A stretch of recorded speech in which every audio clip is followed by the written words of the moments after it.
ئەمە دیمەنەکانی بەشێک لە جەنگی جیهانی دووەمە کە 70 ساڵ بەر لە ئێستا و لە نێوان ساڵانی 1939 بۆ 1943 لە نێوان بەشێک لە وڵاتانی جلهێزی جیهاندا ڕوویدا و بە خوێناویترین جەنگی مرۆڤایەتی دادەنرێت کە تێیدا چەندین هێزی زەبەلاح تێکشکێنران.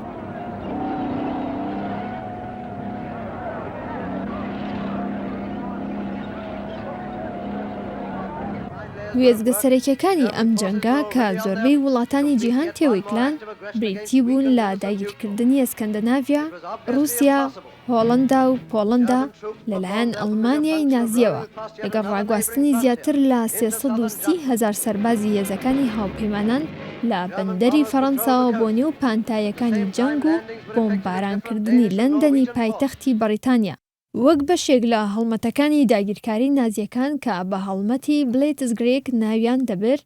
هاوکات لەم جەنگەدا کە 4 ساڵی خایاند، هێزەکانی هاوپەیمانان بەندەری تەبرۆکیان لە سنووری وڵاتی لیبیا دەپاراست کە هێڵی بەرگری بوو دژی هێرشێکی مەترسیداری نازیەکان.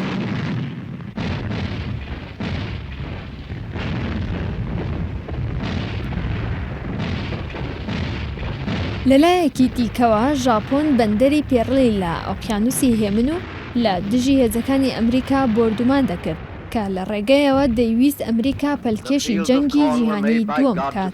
ئەوەی ئەم جەنگەی پێدەناسرێتەوە خوێناویترین ڕوبەڕووبوونەوەی 6 مانگەی نێوان هێزەکانی ستانلیگاردی رووسیا و ئەڵمانیا بوو کە تێیدا هێزەکانی یەکێتی سۆڤیەت ئەڵمانیان تێکشکاند و تەواوی جیهان لە کۆتایی مەترسیەکانی ئەم جەنگە ماڵوێرانکەران نزیک بووە.